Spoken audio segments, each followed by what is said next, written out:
So today I was asked to talk about how we use MRI in focal therapy planning. I reviewed with you the other day a little bit about how we use MRI in the diagnostic setting. The same disclosures, again, not related in general to this talk.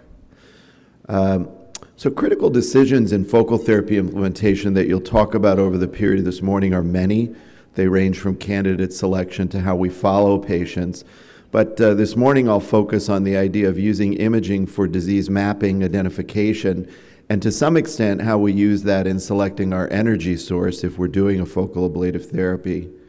A lot of factors that are identified on imaging will influence the oncologic efficacy of the procedure, the tumor size, its confluence, the tumor size and extent, which will influence the ability to do a confluent ablation and an adequate margin. Tumor location within the gland will predict what type of energy source might be most appropriate, the focality of the disease, and then the gland size also influences the treatment planning as well. When you're considering biopsy mapping versus MRI mapping in treatment planning, there's some basic ideas. One is that if you plan treatment based on a systematic biopsy, your ability to localize disease is poor. And if that's the case, you have to do larger ablations to overcome that poor localization. So for example, somebody who has 3-course positive unilaterally would probably need a hemiablation to ensure adequacy of ablation, if that's what you were using. Now, most of us don't use that. It really comes down to transperineal template biopsy versus MRI-targeted biopsy. If you do transperineal, clearly it's a better way of staging the disease. It's unclear to me if all that disease really needs to be treated, and it will probably reduce the number of candidates. If you use the MRI, it's certainly not perfect, as we discussed 2 days ago, but it does tend to identify dominant disease in the majority of diagnostic cases, and the significance of the missed disease is somewhat unknown. There have been a multitude of publications. Some of these were referred to on the initial day of the meeting, but how much disease we really miss with MRI depends on how rigorously you look at the prostate. And so in most studies that look at just systematic sampling, we tend to miss about 5 to 15% of clinically significant disease with the MRI. If you look at PROMISE, which used a template biopsy, we missed 24%.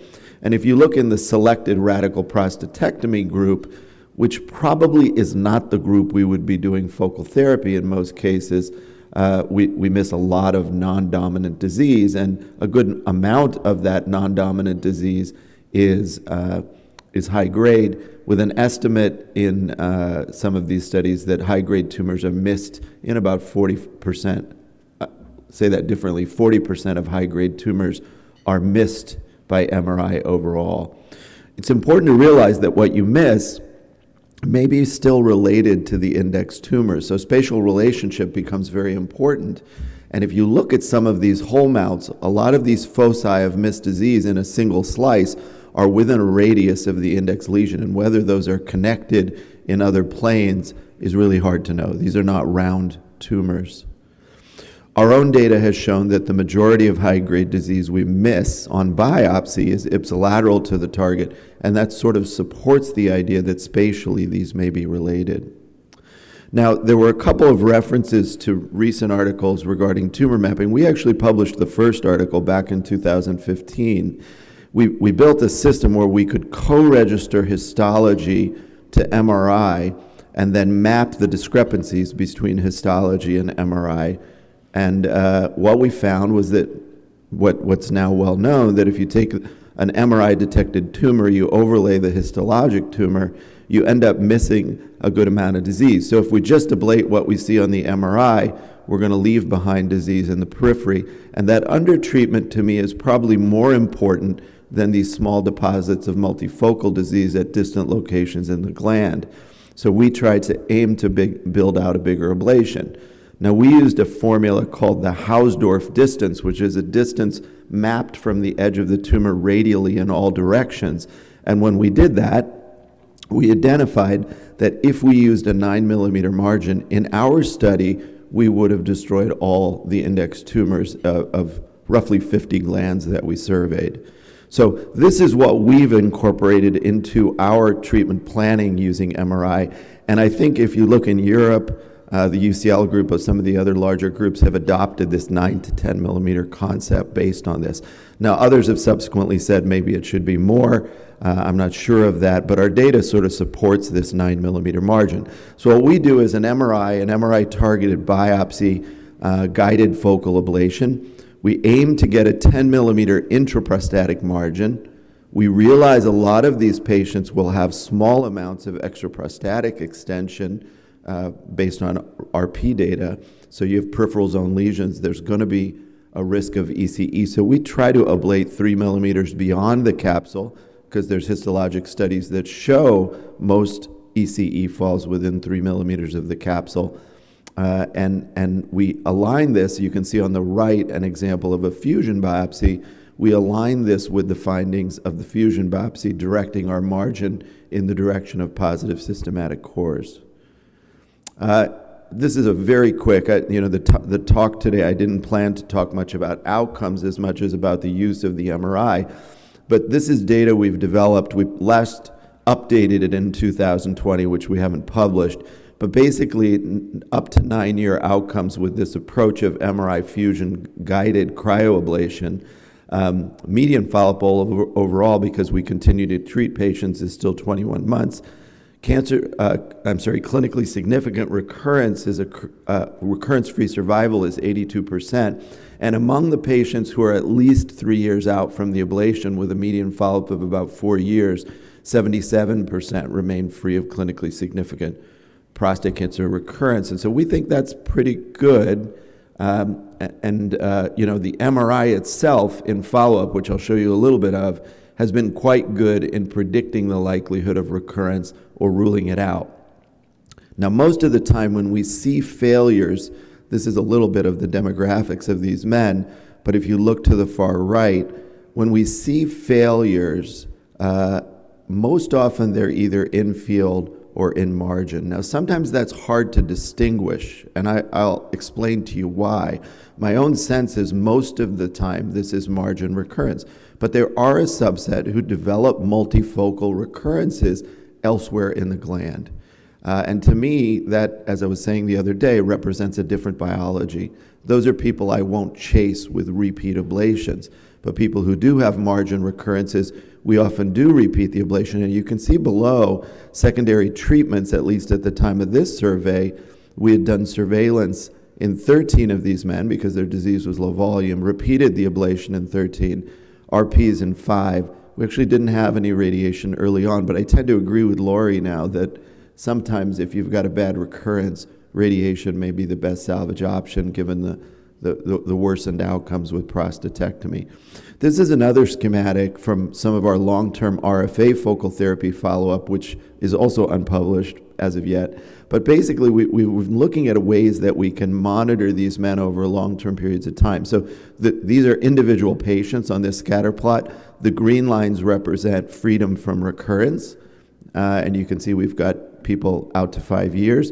The red means that they've been diagnosed with GG2 or higher disease, and the endpoints are treatments where they fall off the map.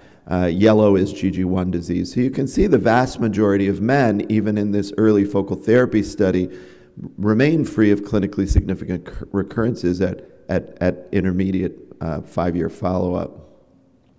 Now, I said earlier that imaging influences selection of energy source. My own experience with focal therapy, I've listed some energy sources that are utilized here, but of course there are more, and the number keeps growing.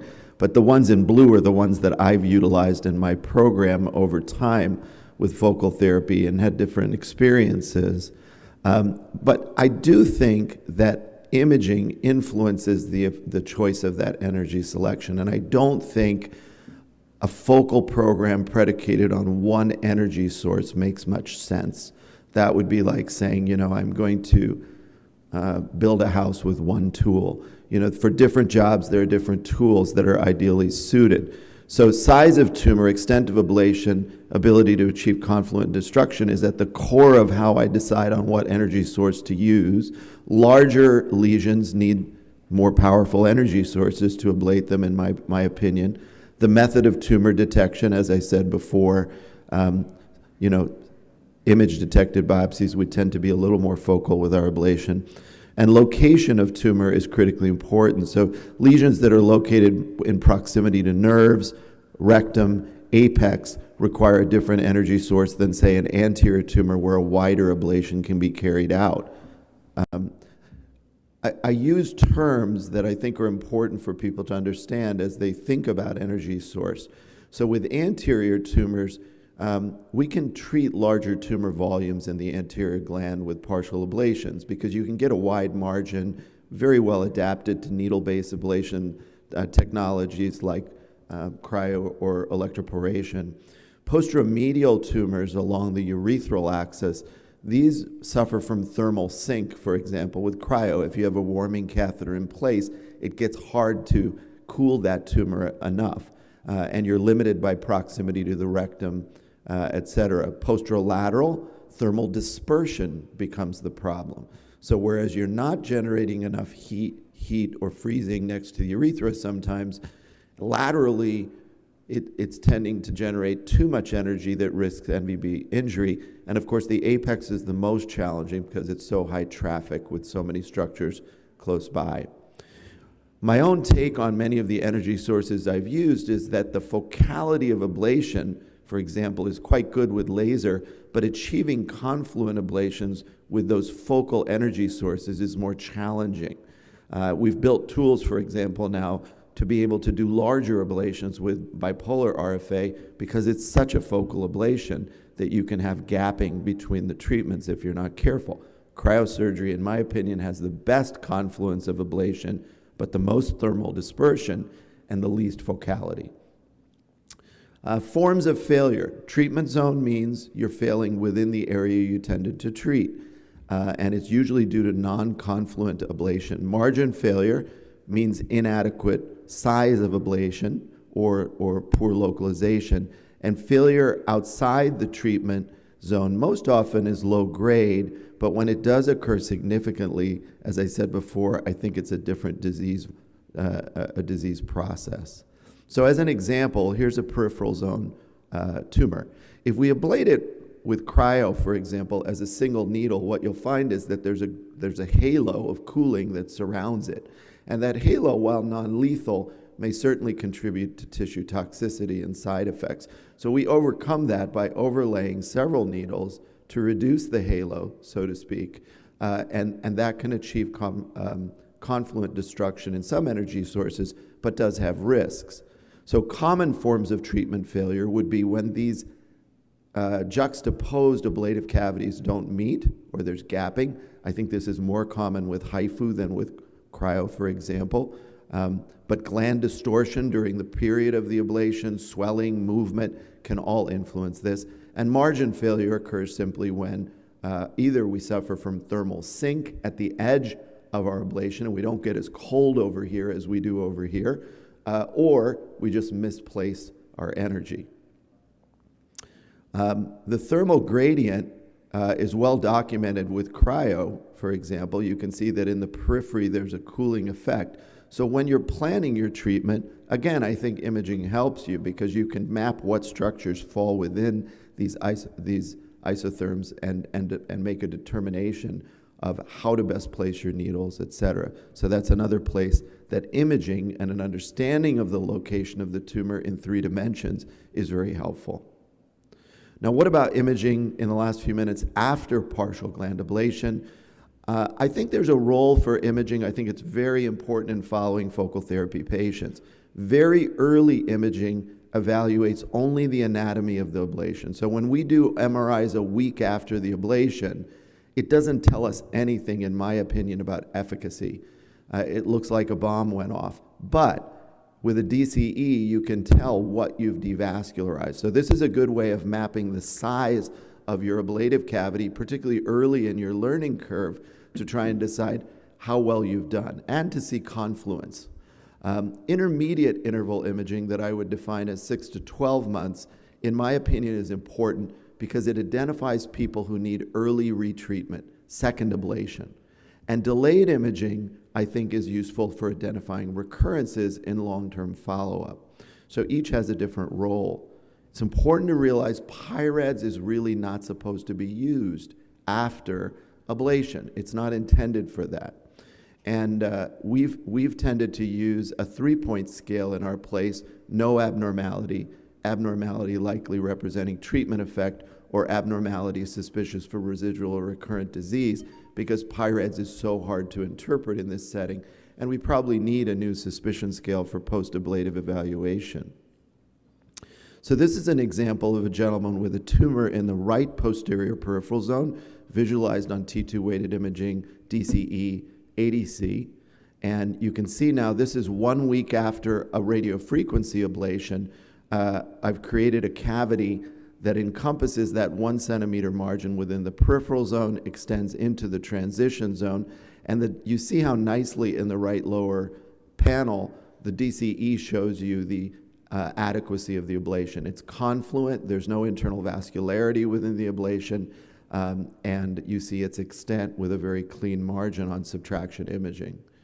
6 months later, this same patient, the ablative cavity will have shrunken to a small cavity with fibrosis around it, and the rest of the gland will collapse around that. So this is why I said earlier now, it becomes hard to distinguish in-field failure from margin failure, because if I had direct biopsy needles through this, I'm certainly encompassing the treatment, but I'm also encompassing the margin. So this becomes a difficult distinction, but critically important to reassess this area and make sure there's no residual disease. This is an example from I oversaw the US phase 2 trial of the PDT technology, and this is an example of a hemigland ablation a week after, and it shows you the same thing: confluent ablation, good assessment of the adequacy of the ablative cavity. Now, we do see residual disease after initial ablation. This is a gentleman who, in the left panels, as an example, has T2 weighted imaging showing a fairly large tumor burden extending to the anterior gland. You see it best in the diffusion weighted image here in the right lower panel of the pre-treatment imaging. My own opinion is that this gentleman has too much disease for ablative treatment. Sometimes patients don't accept that. That's not a reason to necessarily treat them, but we've learned over time that when we push the margin on tumor volume, these are the people who typically fail, even with multiple. And so this has been part of our learning curve, how far we could go. I think oncology titrates through escalation and de-escalation, and I've started to de-escalate in terms of what I'm willing to treat with ablation. So you see here at the 6-month image, this guy was treated with HIFU. We've nicely treated the posterior gland, but the anterior, there's still a visible cap of tumor that shows up beautifully on the diffusion. Now, most often in the post-ablative setting, the DCE is actually the best way to look for malignancy, but here the diffusion shows it very nicely. There is, unfortunately, also, we've started to see a risk of extraprostatic recurrence. So here's a gentleman who has a small tumor in the right posterior peripheral zone. This was 4+3 on the biopsy. His pretreatment PSA was on the higher side, and that may be a signal that he had more disease than we thought or more aggressive, but he had a focal cryoablation. Post-operatively, it looks as though everything looks good. The MRI shows a nice clean contour. What you see often is shift of the urethra to fill as this right lobe involutes. You see the margin retract. The urethra shifts to the right, so when you follow up the biopsy, you have to pay attention to the anatomy. But this guy had a negative biopsy. Now, he comes back a year later, his PSA is rising, and what we find is a small focus of disease in the extraprostatic space along the neurovascular bundle. So this was undertreated ECE, in my opinion, and you can see now on the biopsy here, you see cancer extending into the adipose tissue adjacent to the prostate. So this patient ultimately requires then more aggressive salvage therapy. This is a poorly placed treatment, so you see a small focus of disease in the apex of the gland. And this gentleman, he was treated with HIFU, and on the follow-up imaging, you can see we nicely ablated a cavity, but just medial to the ablation, there is still a small focus of disease, and sure enough, on biopsy, it's positive. So I think imaging can guide you, particularly in the early management of recurrence. And then the final thing is that occasionally now we've started to play with PET. I have better examples of this with PSMA, but this is an Agguman PET. This is a gentleman I ablated in 2013, nadired at 0.8 PSA with a pretreatment PSA of 8. He did very well in follow-up with negative biopsy. In follow-up, his PSA slowly started to rise. And this is what I was talking about the other day, that sometimes the PSA slowly rises. Follow-up imaging showed us nothing. We ultimately did an Agguman PET, and you can see uptake in the anterior gland next to the bladder. I saturated that area. It was predominantly GG1 disease, but given the rising PSA, I retreated him with cryo, and we'll see how he does in long-term follow-up then. So in conclusion, I think MRI has the ability to localize the index tumor, guide planning biopsy and eventual ablation. It allows you to take margin into consideration, but you have to consider the limits of the MRI and plan a margin beyond what the MRI is showing you. I think it remains the essential mainstay for monitoring after focal ablation, both in early follow-up and in long-term follow-up. I think it has a very strong positive predictive value in early follow-up, but poor negative. But over time, as time goes on, I think its diagnostic accuracy improves in longer-term follow-up. Thank you.